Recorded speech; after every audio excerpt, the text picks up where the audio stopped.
Hello दोस्तों, आज हम बात करने वाले हैं गिटहब कोपायलट के बारे में क्योंकि आप सबको पता है कि आज के दौर में एआई का बहुत ज़्यादा यूज होने लगा है। तो कोडिंग के क्षेत्र में भी ये बहुत यूजफुल होने वाला है। तो इसमें हम आज गिटहब कोपायलट के बारे में जानेंगे कि गिटहब कोपायलट का यूज करके हम विजुअल स्टूडियो में कैसे बेटर और स्मार्ट तरीके से हम कोड कर सकते हैं। तो इसको आज हम देखेंगे। तो चलिए, मैं सुशील कुमार और आप सभी का पुनः स्वागत करता हूं अपने इस यूट्यूब चैनल पे। तो चलिए इस ट्यूटोरियल को शुरू करते हैं। तो यहाँ पे मैंने एक यूट्यूब गिटहब कोपायलट्स का मैंने डॉक्यूमेंट्स ओपन कर रखा है, साइट्स ओपन कर रखा है। तो यहाँ पे सबसे पहले आपको यूज करने के लिए आपके पास गिटहब कोपायलट का अकाउंट होना चाहिए, बेसिकली गिटहब अकाउंट होना चाहिए और उसमें आपको कोपायलट को इनेबल करना है। जैसे यहाँ पे देख सकते हैं कि AI that's build with you get started for free. जब इस पे आप क्लिक करेंगे, ये पहले आपको अकाउंट कैसे सेटअप करना है उसके लिए बता रहा हूँ, चूंकि आपके पास इसके लिए सबसे पहले आपके पास गिटहब अकाउंट होना चाहिए। तो मेरे पास ऑलरेडी गिटहब अकाउंट है। तो जब आप अपने गिटहब अकाउंट पे लॉगिन कर लेंगे, तो जब आपका यहाँ पे प्रोफाइल आइकन जो होता है वहाँ पे जब आप जाएंगे तो यहाँ पे आएगा योर कोपायलट। इस पे जब आप क्लिक करेंगे तो आपके पास यहाँ पे, चूंकि मेरा अकाउंट्स ऑलरेडी मैं फ्री वर्जन यूज कर रहा हूँ, तो यहाँ पे आप देख सकते हैं कि you are using Copilot for free. इसमें आपको कुछ लिमिट्स मिलेंगे, जैसे 200 codes completions and 50 chat messages per month मिलेगा, जिसमें आपको पर महीने 50 चैट्स आप उससे कर सकते हैं। 50 चैट के थ्रू आप कोडिंग कर सकते हैं और जो रिक्वेस्ट है वो 2000 कंप्लीशंस आपको मिल सकता है। यहाँ पे चूंकि फुली फ्री वर्जन नहीं होता है, ये पेड वर्जन होता है, तो आप पेड करके भी ले सकते हैं। जैसे यहाँ पे get unlimited usages with Copilot Pro यहाँ पे है, तो ये आप उसको स्टार्ट कर सकते हैं। इसकी प्राइसिंग मॉडल्स को भी आप देख सकते हैं। तो आज का जो मेन टॉपिक्स है, आज का जो मेरा मेन पर्पस है इस वीडियो बनाने का, कि गिटहब कोपायलट को हम कैसे यूज करके अपने कोड को बेटर तरीके से, स्मार्ट तरीके से लिख सकते हैं। क्योंकि कोडिंग तो सब कोई करता है, लेकिन स्मार्ट वे में कैसे उसको कर सकता है। जो बंदा एक कोड को 10 घंटे में लिख रहा है, उसको आप आसानी से आप उसको 2 घंटे 5 घंटे में कैसे आप लिख सकते हो। तो हम गिटहब एआई का यूज करके अपने विजुअल स्टूडियो में उसको आसानी से इंटीग्रेट करके हम उसको यूज कर सकते हैं। तो चलिए सबसे पहले मैं विजुअल स्टूडियो ओपन कर लेता हूँ। जब आप नॉर्मली विजुअल स्टूडियो ओपन करिएगा और अपना प्रोजेक्ट बनाइएगा, तो वहाँ पे राइट साइड में यहाँ टॉप पे आएगा गिटहब को पायलट का। चूंकि मैंने गिटहब को पायलट अकाउंट से लॉगिन कर रखा है, तो इसलिए मेरा यहाँ पे ग्रीन आ रहा है, आप देख सकते हैं। लेकिन जब आप ओपन करेंगे तो यहाँ पे साइन इन का ऑप्शन आएगा गिटहब को पायलट के लिए। तो गिटहब को पायलट उस साइन इन पे क्लिक करके आपको सेम गिटहब अकाउंट से आपको लॉगिन कर लेना है, जिसमें आपने गिटहब को पायलट को इनेबल कर रखा है। तो चूंकि मेरा ये जो अकाउंट्स है 1623 जो गिटहब अकाउंट है, इसी से मैंने लॉगिन कर रखा है। जैसे मैं आपको सेटिंग्स में अगर दिखाऊं, यहाँ पे सॉरी, इस पे, तो यहाँ आप देखिए गिटहब अकाउंट्स जो है मेरा एक्टिव है और सेम मैं यूज कर रहा हूँ 1623। तो इसी तरह आपको अपने अकाउंट्स में भी गिटहब को पायलट को इनेबल करना है। इनेबल करने के बाद आपको विजुअल स्टूडियो में उसी अकाउंट से आपको लॉगिन करना है। लॉगिन करने के बाद यहाँ पे ग्रीन मार्क आपका आ जाएगा, तो इसका मतलब है कि गिटहब को पायलट आपके अकाउंट में सक्सेसफुली एक्टिव हो चुका है और विजुअल स्टूडियो के साथ वो ऐड हो चुका है। जब ये ऐड हो जाएगा, तो इसका आप यूज करके आप बहुत आसानी से कोडिंग कर सकते हैं, अपने कोड को ऑप्टिमाइज कर सकते हैं, किसी फाइल में आप कोड को लिख सकते हैं। तो इन सारी चीज़ों को आप कर सकते हैं। तो चलिए एक एक करके शुरू करते हैं। तो सबसे पहले मैंने अपना जो ट्यूटोरियल्स का जो अ, हमारा जो प्रोजेक्ट्स है dot net code demo app, जिसमें मैं सारे ट्यूटोरियल्स ऐड कर रहा हूँ, तो मैंने इस प्रोजेक्ट को ओपन कर लिया है। इस प्रोजेक्ट को ओपन करने के बाद मैं सबसे पहले कुछ आपको ऑप्टिमाइज करके कोड दिखाऊंगा, फिर कुछ कोड को राइट करके दिखाऊंगा, और ये सारा चीज़ें मैं गिटहब कोपायलट के थ्रू करूंगा। मैं कुछ भी यहाँ पे मैनुअल्स नहीं लिखूंगा, ये सारे मैं गिटहब कोपायलट के थ्रू करूंगा। तो चलिए सबसे पहले मैं यहाँ पे गिटहब कोपायलट पे आता हूँ। यहाँ आने के बाद मैं ओपन चैट विंडो करता हूँ। तो यहाँ पे जब चैट विंडो ओपन होता है, तो यहाँ पे देखिए समराइज माई कोड। आप कोड को समराइज कर सकते हो, राइट यूनिट टेस्ट आप कर सकते हो, फिक्स माई कोड, अगर किसी तरह का कोई बग्स है तो उसको आप कर सकते हो, एक्सप्लेन प्रोग्रामिंग कंसेप्ट वगैरह, ये नॉर्मल्स है। तो यहाँ पे सबसे पहले मैं क्या कर रहा हूँ कि दो चीज़ें मैं अभी कर रहा हूँ। एक तो मैं कोड को कुछ ऑप्टिमाइज कर रहा हूँ और दूसरा मैं कुछ चीज़ें इसमें ऐड करूँगा। तो सबसे पहले देखिए मेरे पास एक ऐड स्टूडेंट है, स्टूडेंट सर्विस एक क्लास है। इसके अंदर ऐड स्टूडेंट नाम का एक मेथड्स है। इस मेथड को मैं चाहता हूँ कि इस जो मैंने कोड लिखा है ना, इसको कुछ ऑप्टिमाइज तरीके से हो, ये बेटर तरीके से हो। तो इसको कैसे करें? तो इसके लिए सबसे पहले मैं क्या करूँगा कि मैं अपने मेथड्स को सेलेक्ट करूँगा, और मेथड पे सेलेक्ट करने के बाद मैं इस मेथड पे राइट क्लिक करूँगा। राइट क्लिक करने के बाद यहाँ टॉप पे देखेंगे कि आस्क कोपायलट। आप इसको कोपायलट से कुछ पूछ सकते हैं, तो आस्क कोपायलट मैंने क्लिक किया। अब क्लिक करने के बाद यहाँ पे चैट विंडो ओपन हो गया। अब मैं यहाँ पे लिखूंगा can you please optimise this code, और मैं इसको सेंड करूंगा। तो सेंड करने के बाद क्या होगा कि गिटहब कोपायलट क्या होगा कि वो इस कोड को एनालाइज करेगा, और एनालाइज करने के बाद हमें उसका ऑप्टिमाइज वर्जन देगा। तो यहाँ पे देखिए ये राइट साइड में मुझे इसका ऑप्टिमाइज वर्जन यहाँ पे दे चुका है। अगर मैं इसको चाहूँ कि हाँ मैं इसको यूज करना है, तो यहाँ पे बॉटम में आप देखेंगे एक्सेप्ट का बटन आता है। तो इसको जैसे ही आप एक्सेप्ट करेंगे, मेरा जो ये कोड था, ये हमारा कोड, ये भी हमारा कोड है, मैं इसको भी चाहूँ कि ऑप्टिमाइज करूँ, तो मैं इस पर भी सेम राइट क्लिक करूँगा, आस्क कोपायलट, और यहाँ पे लिखूँगा कैन यू ऑप्टिमाइज दिस। तो जैसे ही मैंने इसको किया, को पायलट ने सिर्फ इसी मेथड को एनालाइज किया। अब यहाँ पे देखिए क्या क्या इसे हटा रहा है। जैसे यहाँ पे आप देखेंगे कि इसने कंसोल को हटा दिया, यहाँ पे देखेंगे सारे रेट्स हो गए, कंसोल को हटाया, सेव चेंजेस को वैसे ही रखा। इस मेथड को जो यहाँ पे हमने लिखा है, इसको ऑप्टिमाइज किया उसने। यहाँ पे देखेंगे, जैसे अगर मैं इसको बंद कर दूँ तो थोड़ा सा विंडो मिल जाएगा। तो यहाँ पे देखें कि यहाँ पे इसने क्या किया, स्टूडेंट को लिया, फिर student ID not equal to null check किया, फिर रिटर्न जीरो किया, जो कि मैंने इसमें नहीं लिखा था। तो ये हमारे कोड को बेटर तरीके से उसको ऑप्टिमाइज कर दिया कोड को। तो मैं इसको चाहता हूँ कि हाँ मैं इसी कोड को यूज करूँ, तो मैं एक्सेप्ट कर लूँगा। एक्सेप्ट करते ही हमारा जो कोड है वो हमारा चेंजेस हो चुका है। अब यहाँ पे देखिए, यहाँ पे अब दिखा रहा है, उस टाइम ट्रैकिंग नहीं बन पा रही थी। अब देखिए यहाँ पे चेंजेस को हम देख सकते हैं कि हमने हमारा क्या चेंजेस हुआ। तो इस तरह गिटहब को पायलट का यूज करके हम अपने कोड को ऑप्टिमाइज कर सकते हैं। अब मैं चाहता हूँ कि जैसे गेट ऑल स्टूडेंट है, ऐड स्टूडेंट है, अपडेट स्टूडेंट है, इसमें एक मेथड मैं चाहता हूँ कि एक पर्टिकुलर स्टूडेंट का डिटेल्स मुझे लेना है।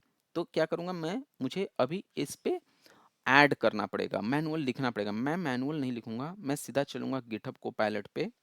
ओके, यहाँ पे ओपन चैट विंडो करूंगा, यहाँ पे मैं क्या करूंगा, हैच चलूंगा किस स्टूडेंट सर्विस मेथड को मैं सेलेक्ट करूंगा।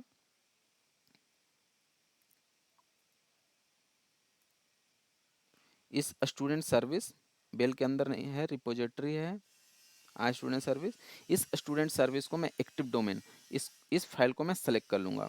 सेलेक्ट करने के बाद मैं लिखूंगा can you give me my requirement, और मैं यहाँ पे लिखूंगा माई requirement is to create one method which return a student details by id। हमें एक स्टूडेंट का डिटेल्स गेट करना है आईडी के थ्रू, वो मेथड हमें राइट करना है। यहाँ पे आप नीचे अपना चैट जीपीटी का वर्जन चेंज कर सकते हैं, जैसे जीपीटी 4 अभी मैं यूज हो रहा है हमारे में, तो यहाँ पे कर सकते हैं। इसके बाद आपको सिंपली इसको सेंड करना है। सेंड करने के बाद गिटहब को पायलट क्या करेगा कि उस मेथड को एनालाइज करेगा। एनालाइज करने के बाद यहाँ पे देखिए ये एक मेथड रिटर्न किया, get student by ID, student लिया, और यहाँ पे await school DB contact student find async. अब मैं इसको प्रीव्यू कर लूँगा। तो प्रीव्यू करूँगा तो यहाँ पे हमारा स्टूडेंट आ गया। हाँ, अब मैं इसी को मुझे रखना है, तो मैं सिंपली यहाँ पे एक्सेप्ट करूँगा। एक्सेप्ट करते देखिए मेरा कोड बनकर तैयार है। Student gate student by ID हो गया, इसमें ये हमारा आ चुका है। अब देखिए ये मेरा रिपोजिटरी में ऐड हो चुका है, लेकिन ये मेथड्स अभी मेरा इंटरफेस में नहीं ऐड हुआ था। तो मैं करूँगा कि जो, अब मैं लिखूँगा कि hatch student service can you add declaration method in hatch I student service I student service with same as get student details bye ID. मैं इंटर करूँगा तो ये क्या करेगा कि जो यहाँ पे जो मेथड, क्योंकि आई रिपोजिटरी में रिपोजिटरी पैटर्न यूज कर रहा हूँ, तो इसका जो है मेथड वो same get student by ID जो हमारा यहाँ स्टूडेंट ए है इसी को वो ऐड कर देगा वहाँ ले जाके। इंसर्ट इन न्यू फाइल और प्रीव्यू हम करेंगे, तो यहाँ पे प्रीव्यू करेंगे। प्रीव्यू में देखिए ये आई स्टूडेंट्स आ गया, लेकिन मैं नहीं चाहता कि मैं यहाँ पे एक्सेप्ट करूँ, तो मैं इसको कैंसिल कर लूँगा यहाँ पे। और मुझे जो आई स्टूडेंट जो ए है इसको मुझे आई स्टूडेंट में ऐड करना है। यहाँ देखिए आई स्टूडेंट सर्विस में आ रहा है, मैं इसको प्रीव्यू करूँगा और इसको मैं एक्सेप्ट कर लूँगा। तो एक्सेप्ट करते ही सॉरी मे बी कुछ गड़बड़ किया है अभी। तो कहता है certainly to keep your interface and implementation consist add then following method declaration to your iInterface service। Okay ये आई इंटरफेस सर्विस पे आएगा। तो सबसे पहले हम आई स्टूडेंट इंटरफेस यहाँ ओपन कर लेते हैं जो हमारा है। अब इसको हम करेंगे प्रीव्यू। प्रीव्यू किया, यहाँ पे एक्सेप्ट कर लिया। अब देखिए नीचे हमारा स्टूडेंट आ चुका है, इसका रेफरेंस भी हमारा इम्प्लीमेंटेशन क्लास से ऐड हो चुका है यहाँ पे, आप देख सकते हैं। तो इस तरह हम यूज करके हम नया मेथड्स को जनरेट कर सकते हैं, हम इसको ऑप्टिमाइज कर सकते हैं। अब हम चाहते हैं कि ये जो हमारा पूरा जो स्टूडेंट सर्विस है इसका मैं डॉक्यूमेंटेशन करना चाहता हूँ, या इसके बारे में मुझे जानना है कि ये पूरा मेथड करता क्या है। तो मैं करूँगा हैच एक्सप्लेन, सॉरी यहाँ पे आता है explain hatch student service eight the rate, यहाँ पे लिखेंगे can you explain this class और document this what this what this class is doing। अब मैं इसको ये कर दिया। अब यहाँ पे जैसे मैंने किया ये क्या करेगा कि यहाँ पे पूरा हमें इसका जो समरी है इसका वो हमें सारा बना के दे दिया। यहाँ पे देखिए सबके ऊपर हमें क्लास के ऊपर कमेंट्स वगैरह जो समरी होता है, जो कमेंट टैग्स जो हम बोलते हैं, उस कमेंट को यहाँ पे सब पे ऐड कर दिया। यहाँ पे हमने प्रीव्यू किया, यहाँ पे प्रीव्यू में देखिए सारे क्लास के ऊपर इसने समरी ऐड कर दिया, और जो हमें चाहिए था वो सारा चीज़ें ऑप्टिमाइज भी इसने कर दिया। अब यहाँ पे मैं लिखूंगा एक्सेप्ट। एक्सेप्ट करते ही देखिए सारे फाइल्स के ऊपर, जैसे ए स्टूडेंट सर्विस है तो स्टूडेंट सर्विस में क्लास क्या कर रहा है, ए मेथड क्या कर रहा है, कंस्ट्रक्टर क्या कर रहा है, add student adds new student to the database, यहाँ पे इसने लिख दिया adds new student to database.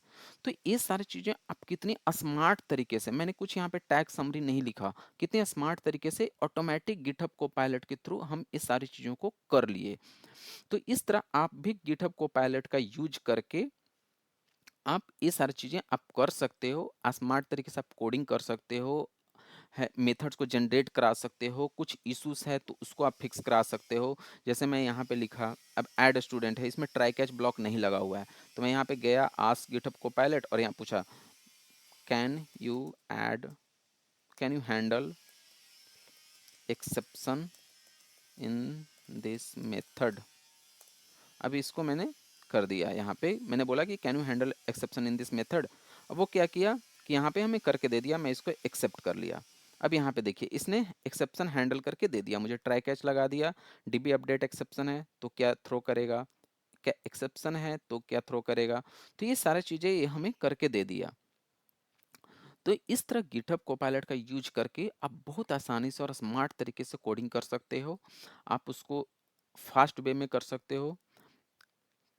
अब यहाँ पे जैसे है कि आस्क कोपायलट और use at the rate workspace, अब मैंने यहाँ पे किया at the rate workspace या at the rate, maybe अभी मेरे कुछ फ्री अकाउंट्स में कुछ इशूज है, तो यहाँ पे सिर्फ वर्क स्पेस का ही आ रहा है कि वर्क स्पेस। अभी वर्क स्पेस में क्या हो गया कि पूरा आपका वर्क स्पेस को एनालाइज कर लेगा। तो can you explain my work space, मतलब हमारा प्रोजेक्ट क्या कर रहा है, तो वो उसको यहाँ पे देखिए एक एनालाइज करेगा और एनालाइज करने के बाद ये हमें उसका यहाँ पे सारा दे देगा। अभी ये चेक कर रहा है और चेक करने के बाद ये हमें सारा डिटेल से रिटर्न करके दे देगा। देखिए पूरा डॉक्यूमेंटेड हमें दे दिया कि क्या हमारा ये जो प्रोजेक्ट है वो कर क्या रहा है। तो देखिए यहाँ पे दे रहा है कि दे रहा है सर्टेनली हियर जो overview of your workspace based Blazor project है।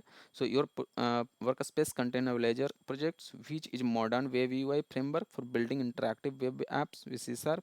इंटिटी फ्रेमवर्क कोर का हम यूज कर रहे हैं। उसमें हम क्या क्या यूज कर रहे हैं, स्कूल डीबी कॉन्टेक्स्ट है हमारे, कोई डीबी कॉन्टेक्स्ट है जो कि स्टूडेंट सब ब्रांच स्टूडेंट सर्विस क्लास हमारे पास है जो कि क्रूड ऑपरेशन को हैंडल कर रहा है। हम dot net 9 and C sharp 13 को यूज कर रहे हैं। इसमें हम ऑथेंटिकेशन ऑथराइजेशन मिडिलवेयर का यूज कर रखे हैं। तो some project reference authentication authorization middleware using JWT bearer. तो अदर डिटेल्स इसने दे दिया, ये समरी दे दिया। सो ये कहता है कि रेफरेंस यहाँ पे दे दिया। तो इस तरह आप पूरे प्रोजेक्ट को डॉक्यूमेंटेड कर सकते हैं, कौन सा फाइल क्या कर रहा है वो गिटहब को पायलट से आसानी से वो सारा चीज़ें कर सकते हैं। तो चलिए आज की वीडियो में इतना ही।